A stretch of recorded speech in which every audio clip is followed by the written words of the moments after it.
Bonjour à tous et bienvenue sur Crypto Signal. Aujourd'hui, on va parler de pas mal de choses. On a pas mal de choses à traiter. On va parler de l'inflation aux États-Unis puisqu'on a eu des chiffres aujourd'hui. On va parler un petit peu de géopolitique et on va parler également de news, price action et encore une fois un peu de géopolitique probablement. On passe en partage d'écran. J'en profite pour dire à ceux qui le souhaitent de ne pas hésiter à s'abonner, venir nous rejoindre sur le Discord dont le lien est en description de la vidéo et mettre un like, ça c'est important, mettre un like et éventuellement un commentaire d'encouragement. On est là sur le Bitcoin face au dollar comme d'habitude. On va pas reprendre un petit peu ce qu'on s'est dit sur les dernières vidéos, mais en l'occurrence on traîne ici dans la zone des 29.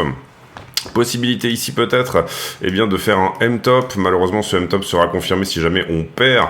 Ici vous le voyez la zone des 27,2, ce qui nous donnerait comme target pour ce M-top quelque part vers les 25 je pense, quelque chose comme ça. Voilà, si on casse ici vous voyez je reporte en fait l'amplitude de la figure de la ligne de coup jusqu'aux deux têtes ici, enfin jusqu'au M-top et ça nous donne 24 566. Pour le moment pas de confirmation dans ce sens. Puisque à ce stade on n'a pas recassé la ligne de coup, 27,2 est un support très important qu'il faut pouvoir tenir si jamais on veut rester entre guillemets dans une structure on va dire 4 heures qui est haussière. Là je vous ai pas mis la daily mais voilà, pour le moment c'est plutôt pas mal au sens où on commence à ravaler ici toute la descente qui avait été faite maintenant à ce stade on va voir un petit peu où ça va et plutôt dans des plus petites time frames. Ici vous le voyez, concrètement on peut imaginer que Bitcoin soit dans un range à ce stade. Un range qui trouve son top autour des 31 000 $ et qui trouve son bottom à peu près dans la zone des 27 000. Pour le moment, on va dire que c'est pas forcément le scénario que je privilégierais, mais on a établi hier la possibilité d'une expanding flat, c'est-à-dire quelque chose qui en fait revienne redépasser ici la racine du mouvement et ensuite vienne effectivement prendre la liquidité qui est en dessous des 25. Possibilité vraiment qui menace, qui est vraiment extrêmement possible au sens où sur la liquidité une semaine, on a vu qu'on avait pas mal de choses ici au-dessus et on a vu que sur la liquidité par contre un mois, on avait pas mal de choses dans cette zone-là. Et même quasiment jusqu'au 20 000, 22,5, il n'y a pas de souci pour y aller. Ça ne remet pas en cause la structure, mais voilà, pour le moment, moi, ça serait le scénario que je défends. On se fait repousser, on a réinscrit cette trend de distribution que vous voyez là, donc la orange. Pour le moment, ce qui nous tient, c'est la trend d'accumulation qui est ici, l'autre orange qui est en bas. Donc on est plus ou moins, on pourrait le dire, dans une compression de prix. Ça ferait du sens que d'aller éventuellement créer un triangle de compression ici entre les deux, éventuellement entre ces deux trends-là, pour finalement trouver une résolution, qu'elle soit haussière ou baissière. Cela dit, on va passer sur Ethereum, on reviendra sur les plus petites time frames après. Éventuellement, petit regard rapidement sur la stablecoin dominance. Vous voyez qu'on est ici entre deux barres, un petit peu au milieu de rien. Ceci étant une résistance désormais et ceci étant désormais un support. Venir casser ici les 10% de stablecoin dominance nous ouvrirait la porte jusqu'au 7-8% qui est la target finale pour nous. À l'inverse, revenir repasser ici nous ouvrirait la porte, je pense, pour retester ici la ligne de coup, ce qui n'a pas forcément été chose faite depuis qu'on l'a reperdu ici. On a eu un tout petit retest effectivement ici dans la zone, mais c'est pas non plus extrêmement propre. La Bitcoin dominance qui est on va dire assez plus haut, on est à un point où vraiment on est en haut de range ici. On avait eu un top ici de la Bitcoin dominance quasiment à 49,12%. Ensuite on a corrigé assez fortement, on a eu voilà un ou deux jours où les alts ont bien performé et là on est en train de repartir en Bitcoin dominance positive. Je pense qu'une partie de la question qu'il faut se poser, c'est est-ce que il n'y a pas un retour des institutionnels déjà sur Bitcoin mais pas sur les altcoins, étant donné que la SEC menace de procès un petit peu tout le monde en disant que toutes les altcoins sont des securities et le Bitcoin est une commodité. Est-ce qu'il n'y avait pas ici du coup un voile qui a été levé sur la régulation Bitcoin qui est relativement acceptée à ce stade? On le voit sur le Grayscale BTC qui prend 8,87%, le IBLC qui est l'ETF BlackRock autour du Bitcoin qui lui prend 3,66% sur la journée. On le voit également sur ce qu'on va appeler les actions. Si vous pouvez pas si vous ne pouvez pas investir sur la crypto, vous allez, puisque vous investissez ici de l'argent des autres, donc l'OPM, Others People Money, eh bien, vous allez pouvoir par contre investir sur des actions qui, elles, sont corrélées au Bitcoin. Quelles sont les actions qui sont corrélées au Bitcoin? On a bien sûr Coinbase, 0,52, donc c'est pas énorme là, peut-être sur fond aussi de procès de la SEC en ce moment. Marathon, qui est un mineur Bitcoin, plus 6,34%. MicroStrategy, qui est une firme qui détient énormément de Bitcoin, la firme de Michael Saylor, plus 6,40, et Riot, qui est un autre mineur crypto, qui lui prend 8,52. Donc on voit effectivement que les actions surperforment, donc il y a un vrai retour institutionnel, on va dire, sur BTC. La grande question ici, c'est de se dire, admettons que Bitcoin soit une commodité, il devrait dès lors se comporter un petit peu comme une commodité, et en l'occurrence, il devrait plutôt se comporter comme l'or. Et vous voyez ici la courbe de l'or. Si je la ramène ici à ce que nous a donné, on va dire, BTC, c'est assez ressemblant, on va dire. En tout cas, il y a des similitudes entre les deux, effectivement. En ce moment, et là on est en time frame 5 minutes, vous voyez qu'on a un S&P qui s'est bien repris sur toute la journée d'hier. Donc ça, c'est plutôt le côté, non pas or, mais security, action technologique, on va dire. Le S&P, on aurait pu mettre le Nasdaq également. Et on a un dollar qui est aujourd'hui, en ce moment, plutôt à la baisse ici, donc en fait à la hausse, puisque chez moi, le dollar est inversé pour voir un petit peu les corrélations. Donc on a quelque chose qui est menteur dans cette histoire, c'est-à-dire que théoriquement, quand le dollar baisse, le S&P ne doit pas monter. Théoriquement, si on considère que le dollar est l'indice du cash, c'est plutôt, on va dire, on a plutôt un dollar menteur dans cette histoire. Est-ce que ça va appeler à un mouvement inverse, en fait, d'ici quelques temps, c'est-à-dire éventuellement forte chute sur S&P et éventuellement, soit le Bitcoin suit, soit l'or, on repasse risk on, risk off. C'est, on va dire, un contexte assez difficile. On va parler d'inflation maintenant, puisqu'on a eu des chiffres qui sont sortis et qui sont les chiffres du PCE. Le PCE, c'est le Personal Consumption Expenditure. On va dire que c'est le taux d'inflation que la Fed va plus regarder que le CPI, qui est le Consumption Price Index, Consumer Price Index. En l'occurrence, ici, le PCE est un peu moins affecté par notamment tout ce qui est shelter, tout ce qui est coût de l'hébergement. Vous voyez ici que on n'avait pas de consensus, mais on avait un forecast de Trading Economics qui nous donnait 4,5%. Les chiffres sont sortis il y a de ça une dizaine de minutes, 20 minutes maintenant, et ils sont à 4,2. Donc ça confirme les chiffres du CPI qu'on avait eu autour du 10 du mois. On a plutôt en général le PCI en fin de mois et le CPI autour du 10 du mois. Et vous le voyez également, on avait un forecast ici à 0,3 et on a fait moins avec 0,1% en termes d'augmentation des prix. Là par contre, on avait un consensus à 4,5, on est à 4,6. On avait un forecast à 4,6 sur le core PCI. Donc en l'occurrence, ce qu'on peut dire ici, c'est que oui, le PCI vient confirmer les informations qu'on avait eues autour du 10 du mois du CPI, qui était que l'inflation diminue, en tout cas elle augmente moins que ce qu'on avait par le passé. Donc ça, c'est relativement intéressant comme news, étant donné qu'on avait déjà eu cette news en amont avec le CPI. On a juste ici une confirmation, mais c'est pas forcément une news énorme, on va dire, prise par le marché.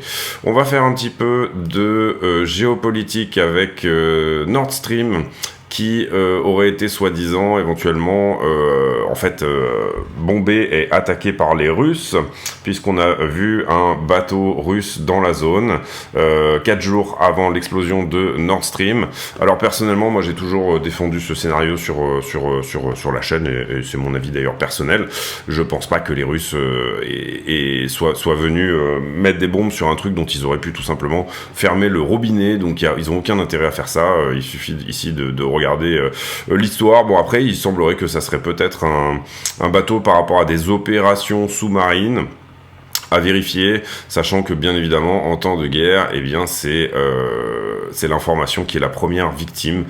Donc à voir.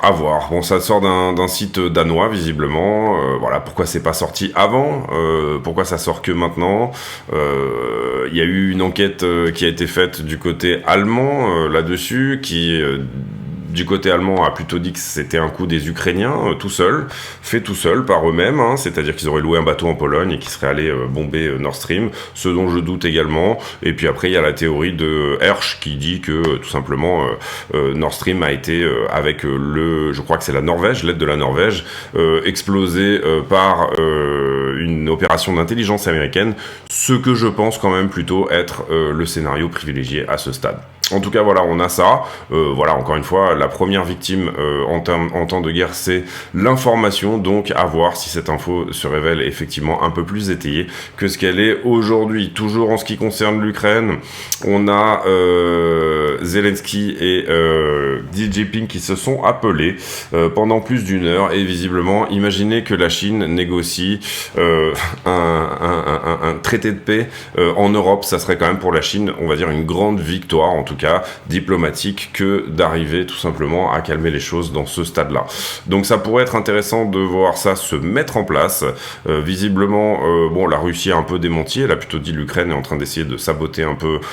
Voilà, il y a eu un plan de paix qui a été sorti par la Chine en 12 points. Qui sont des points pas tellement, à la fois pas tellement réalisables et à la fois pas tellement non plus incroyables, mais on va dire que, étant donné ce que là nous ont donné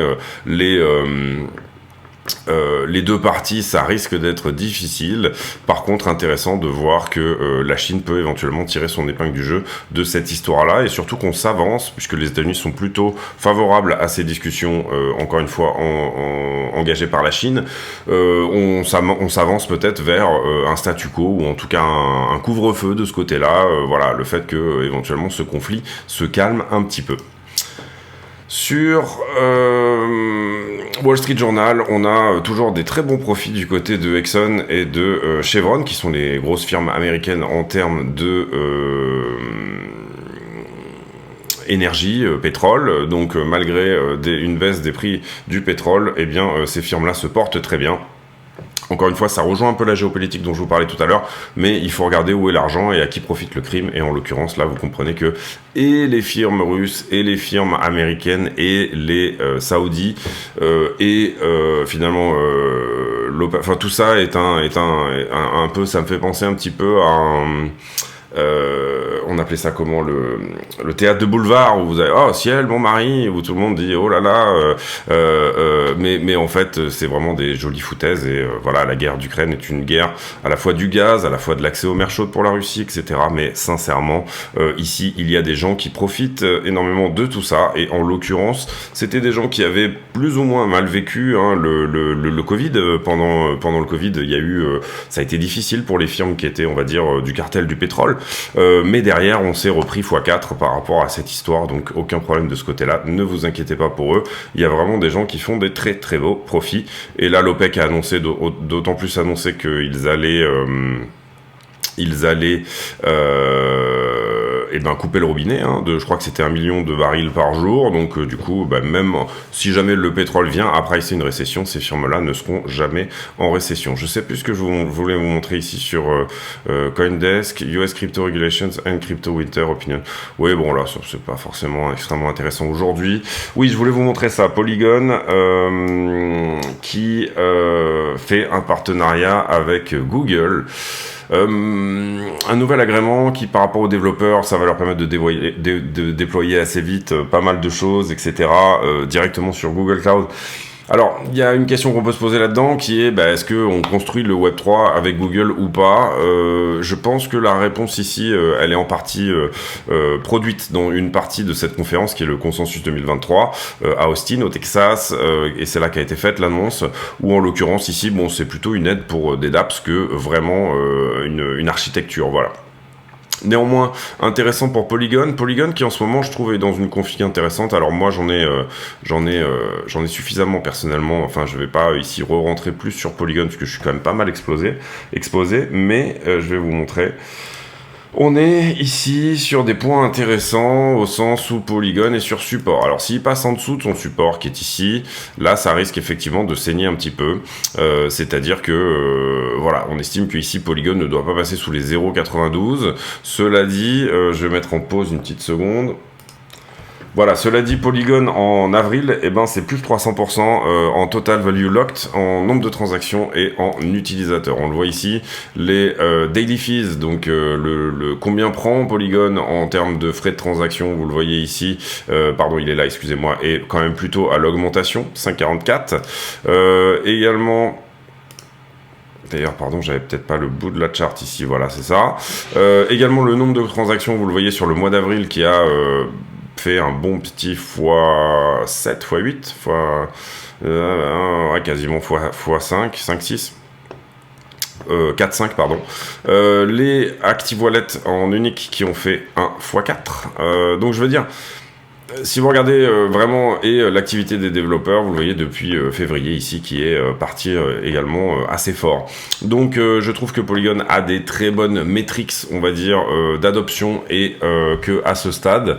Alors la question c'est est-ce que c'est déjà dans les prix à 1$, hein, bien sûr ça peut être le cas, on peut avoir ici, mais vous voyez en tout cas sur le mois d'avril, qu'on a eu un prix qui descendait, alors que l'activité développeur, le nombre de transactions, les gas fees et le nombre de personnes dessus était en train d'augmenter. Cette annonce avec Google, elle n'est pas énormément pricée, ça a été annoncé hier, là vous le voyez, on a eu un petit 3-4%, mais c'est pas non plus énorme. On va voir ce que ça dit ici de ce côté-là. Pour moi en tout cas, je reste assez bull sur Ethereum, surtout depuis que on a eu tout le ZK-EVM, le Zero Knowledge EVM qui est sorti. Ici, une banque qui soutient un service de garde crypto et qui nous prédit un bitcoin à 100 000$. Pas grand chose là, pas grand chose là-dessus non plus. Ici, qu'est-ce qu'on a ? Apparemment 1,5 milliard qui sont retournés sur sur Binance, c'est-à-dire plus de 50 000 BTC ce mois-ci qui reviennent sur Binance. Donc attention éventuellement à une éventuelle vente, hein. Le moment où les bitcoins reviennent sur les exchanges peut éventuellement dire vente. Je ne crois pas au vu de ce qu'on voit sur, on va regarder là. Ici, la balance sur les exchanges, oui, on a une très légère hausse. Ici, vous le voyez, on était à 11,78% des bitcoins sur exchange et on est passé à 12%. Donc, effectivement, depuis le 12 mars, ça fait à peu près... pourquoi ça s'arrête au 25 là? Excusez-moi. Voilà, on va y arriver. Oui, c'est ça, on va zoomer un petit peu. Donc en mars, on a eu un assez gros retour, et puis ensuite ça s'est recalmé, mais là effectivement, vous voyez qu'on a eu un assez gros retour, et on a une tendance de retour depuis de toute façon qu'on a trouvé bottom ici, hein, c'est plutôt normal, c'est plutôt sain. Les bitcoins reviennent très légèrement sur les exchanges. En revanche, quand on regarde la supply active 1 year ago, c'est-à-dire de combien les bitcoins bougent, les bitcoins qui ont plus d'1 an, reste-t-il dans les mains, c'est-à-dire c'est de la dormance depuis plus d'1 an si vous préférez, est-ce qu'un bitcoin n'a pas bougé depuis plus d'1 an, et combien de la supply n'a pas bougé depuis plus d'1 an, et en l'occurrence vous voyez qu'on n'est pas loin des ATH ici avec un 67%. Cela dit, effectivement autour du 28 mars sur le mois d'avril, cette supply s'est très légèrement réveillée avec des coins qui ont bougé. Il y a pas mal de choses ici qu'on va voir et qui vont tenir plus ou moins aussi au hack dont j'ai pas mal parlé sur la chaîne et qui concerne principalement des vieilles adresses. Donc on va avoir du mouvement sur les vieux bitcoins et je pense que sur certains d'entre eux, il faut pas forcément ici se faire peur. Donc voilà, peut-être aussi que certains bitcoins sont revenus sur Binance tout simplement au cas où ce hack, puisqu'il pour moi était une info majeure, elle n'a pas forcément été énormément relayée, mais pour moi c'était une info majeure dans la cryptosphère. Ce hack qui nous conseillait de changer nos seed phrases si jamais vous aviez des portefeuilles qui étaient relativement vieux. Toujours de la géopolitique avec Sergei Lavrov qui nous dit que la dédollarisation du monde ne peut plus être stoppée dorénavant, avec quoi je suis relativement d'accord également. Ici, les futurs sur les stocks qui tombent après le dernier batch des earnings. Hier, on a eu Amazon qui a publié. Amazon a publié en profit 127 milliards de revenus au-delà du forecast qu'il nous avait donné de 124 milliards, donc c'est plutôt pas mal. C'est plutôt pas mal pour Amazon. Je crois qu'Amazon nous a fait un mouvement dans les deux sens sur cette histoire-là. C'est-à-dire que d'abord, il a très légèrement monté, ensuite il s'est pris une grosse tatane vers le bas, et ensuite il est reparti en haut. Il me semble que ça s'est passé un petit peu comme ça. Non, on est quand même plutôt à la hausse depuis la publication des... Bon, vous voyez ici, oui, effectivement, il y a eu en fait une ouverture ici en gap, ensuite on est monté, descendu, remonté, j'ai l'impression, et puis après, on va voir ici peut-être en 30 minutes ce que ça dit. Non, on a été plutôt haussier. Je sais pas pourquoi j'avais dans la tête que Amazon était en train de corriger, mais non, on a été plutôt haussier depuis la publication de ces résultats-là. Donc ça, c'est une bonne chose, on va dire, pour le Nasdaq, si tant est que Bitcoin soit, encore une fois, toujours lié au S&P et au Nasdaq. La semaine prochaine, on regardera le calendrier économique plus tard, mais principalement ce sera le taux de chômage pour le 5 qui va être intéressant de regarder, et puis une conférence de presse de Jérôme Powell, ça sera pour mercredi. Le rapport ADP qui sera pour le mois d'avril en entier, qui sera pour mercredi également, 14h15, et puis sinon l'ISM qui peut être intéressant de regarder, mais on n'est pas forcément sur une grosse semaine, je vais y arriver, hormis la conférence de presse de Jérôme Powell. Ici, il faudrait vendre S&P au-delà de 4200 points, on est à peu près à 4200 points, nous dit la Bank of America, attention à ce que disent les banques bien évidemment.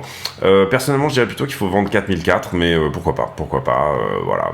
Pourquoi pas, effectivement, en tout cas, personnellement, je suis relativement baissier sur la partie du marché action. Je pense qu'on a fait le tour au niveau des news, on va aller faire la liquidité, mais avant ça, la page de pub. Allez, on y va pour la page de pub. La chaîne est partenaire de deux exchanges qui sont Bybit et BitGet. Ces deux exchanges ont fait leurs preuves, ils sont suffisamment liquides à mon sens et ils ont également d'excellentes preuves de réserve. Comment on passe par le lien de la chaîne pour s'affilier sur un de ces exchanges? Tout simplement, on va sur la vidéo, on clique sur la description de la vidéo et là vous aurez trois liens importants. Le premier étant l'accès au Discord, le serveur qui nous permet de communiquer. Le deuxième étant les liens d'affiliation ici que vous voyez sur Bybit et BitGet. Lorsque vous cliquez sur un de ces liens, vous allez tomber sur une page qui ressemble à ça, et là vous allez cliquer sur s'inscrire. À partir de là, vous aurez de toute façon accès au moins 15% sur vos frais de trading, quoi qu'il arrive. Pas besoin de faire le reste, on va dire. À partir de là, vous serez de toute façon affilié. Mais vous pouvez éventuellement aller plus loin. Vous pouvez aller plus loin en tout simplement, une fois que vous êtes connecté, votre page de connexion, elle ressemble un petit peu à ça. Et là, vous allez passer votre souris sur votre icône de profil, et ça va vous afficher un numéro qui s'appelle le User ID, le UID. Vous copiez cet UID et vous venez sur le Discord, vous présentez ici. Nous, notre Discord, il faut se présenter à l'entrée, c'est-à-dire qu'il y a un filtre, on filtre les gens de manière à éviter les scams et les bots, et pour donner des rôles aux gens, c'est-à-dire est-ce que vous êtes plutôt trader, débutant, affilié, etc. Une fois que vous aurez fait ça, vous allez dans le salon demande affiliation, et dans le salon demande affiliation, vous allez pouvoir poster votre UID, et votre UID sera validé ou non comme étant une UID qui est tout simplement affiliée à CryptoSignal. Ensuite, vous aurez accès à un salon privé qui s'appelle Section Affiliée, dans laquelle je poste des graphiques et je poste des analyses, etc. exclusives sur ce salon. Il y a aussi une possibilité de participer à un tirage au sort. Pour participer à ce tirage au sort, il faudra également déposer 100 USDT, en plus de s'inscrire et de faire toutes ces démarches-là, déposer 100 USDT sur un de ces deux exchanges. À partir de là, l'exchange me le dira et ils me diront que vous avez, entre guillemets, le statut de super affilié. Le statut de super affilié, vous n'êtes pas obligé de trader ces 100 USDT d'ailleurs, ils peuvent très bien juste rester sur la plateforme quelques temps, le temps que vous soyez validé, et puis une fois que vous êtes validé, vous pouvez les enlever, vous en faites ce que vous voulez, mais ça vous permettra de participer à un tirage au sort tous les 20 affiliés de 200 USDT. Donc le premier tirage au sort, il sera sur 20 affiliés, le deuxième sera sur 40, une chance sur 40 de gagner 200 USDT, le troisième sera sur 60, une chance sur 60, etc. Donc voilà, écoutez, si ça vous intéresse, n'hésitez pas à passer par ces liens, et puis on revient à la vidéo. Merci de votre attention. Allez, on a liquidé 74 millions de dollars hier, 55 millions sur Bitcoin plus Ethereum, donc la part belle pour les deux plus grosses monnaies du marché en ce qui concerne le carnet d'ordre. Eh bien, on est plutôt vide au-dessus et en dessous, pas grand-chose proche du prix. Ici, des ordres d'achat qui ont un petit peu disparu, vous le voyez là ici, où on était à l'achat dans la zone et où finalement ça s'est ravisé. Certains autres qui apparaissent là, mais globalement, si là le prix devait descendre sous les 28 000, revenir à 27,2 même, on n'aurait pas grand-chose pour le bloquer. En revanche, s'il doit aller pousser jusqu'au 31 ou 32, il va lui falloir un petit peu de momentum, puisque on a quelques ordres à l'achat quand même, vous le voyez ici, à peu près 500 bitcoins pour aller jusqu'au... si on est haussier, nous on a une target à peu près de 31 200. Il y a quand même un petit peu de bitcoin ici dans la zone, alors que ça serait plus facile éventuellement de descendre. Les marchés en levier, on a pris ce point là qui était, je le rappelle, hypothétique.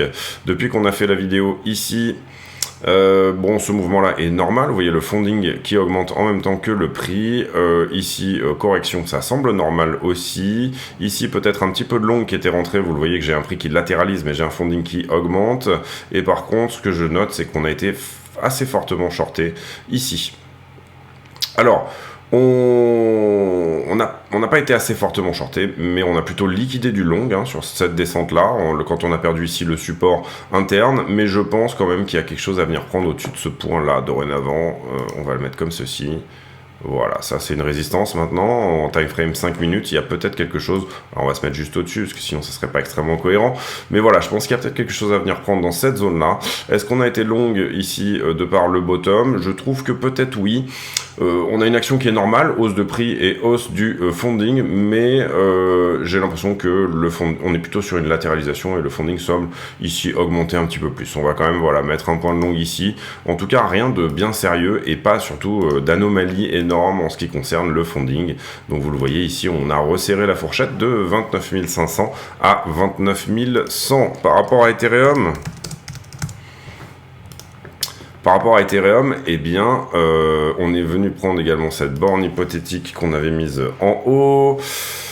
Latéralisation du prix, latéralisation du funding, on descend très légèrement alors que le funding ne descend pas, on avait peut-être un point de long à prendre ici, ça a été chose faite, ici, probablement un gros short qui s'ouvre aussi, donc j'aurais tendance à mettre un point ici quand même si le prix descend, le funding descend, on voit que c'est assez abrupt pour nous dire que c'est une grosse position, et ensuite, est-ce que à partir de là, on a vraiment eu un funding qui éclate vers le haut? Oui, plus ou moins, j'ai un funding qui augmente et j'ai un prix qui descend, donc on peut estimer que ce point-là a été également longué. Donc fourchette pour Ethereum, 1893 à 1923. On va voir les poches de liquidité et principalement les points de liquidation, ce qui nous concerne là ici à ce stade. Eh bien, vous voyez que on a plus de longueur que de shorter désormais sur les 5 derniers jours, à hauteur de 10 milliards. 10 milliards en position leveragée qui nous attendent en dessous, principalement d'ailleurs, on voit qu'on a liquidé tout ce qui était rentré en short sur cette zone-là, et donc principalement on voit que ça peut aller jusqu'à la zone des 27,2.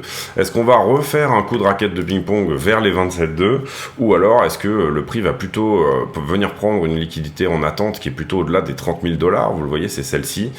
Pour le moment j'ai un petit creux là, c'est-à-dire que il me manque un petit peu des positions à prendre dans cette zone-là pour que ça soit vraiment intéressant de faire tout le mouvement.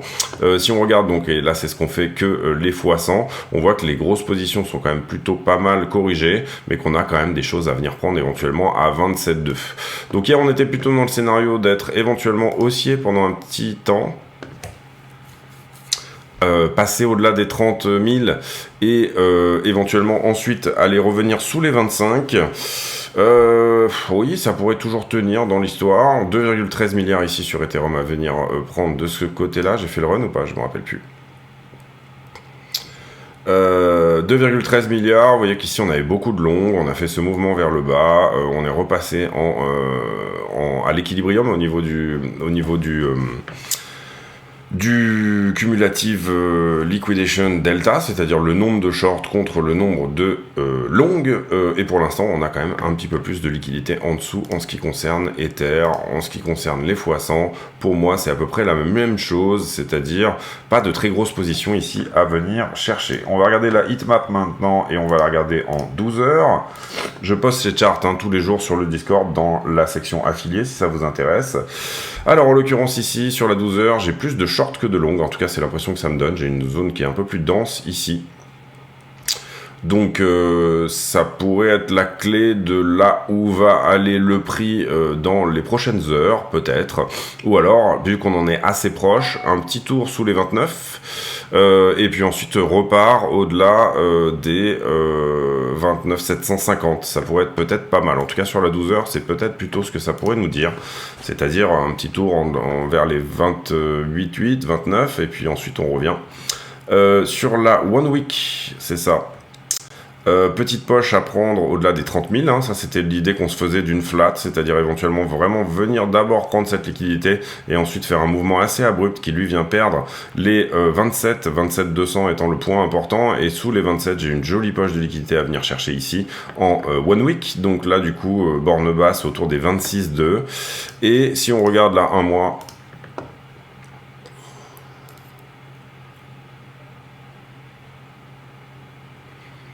toujours un petit peu la même analyse, hein, on est un petit peu redondant, mais en l'occurrence sur la 1 mois, on a très très bien nettoyé les longues, et ça pourrait peut-être nous dire la même chose, c'est-à-dire un mouvement au 31,5, et ensuite on vient reprendre ici la zone des 22,5, ça serait vraiment le mouvement qui donne le plus de douleur, voilà c'est ça.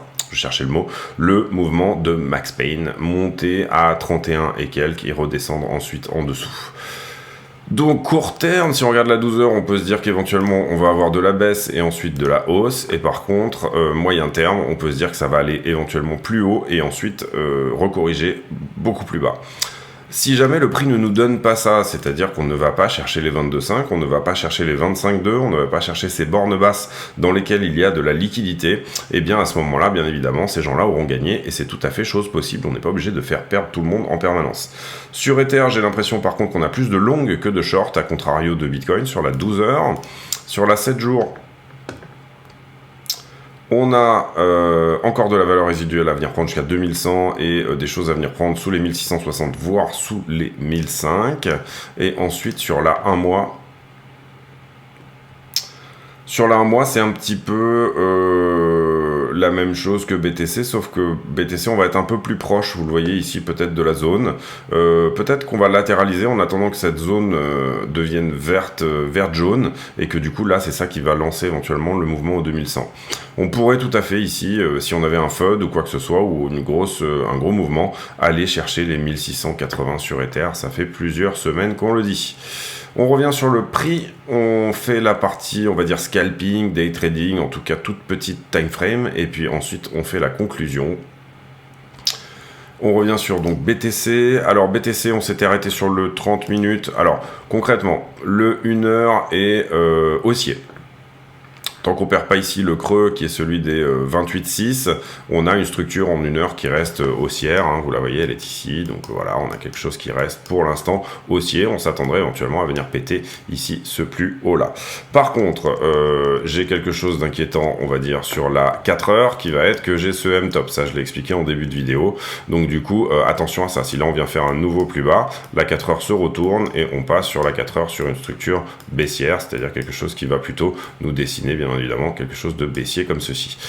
On revient désormais sur la 15 minutes. La 15 minutes, elle est baissière à ce stade, vous le voyez, hein, c'est ce qu'on voit là.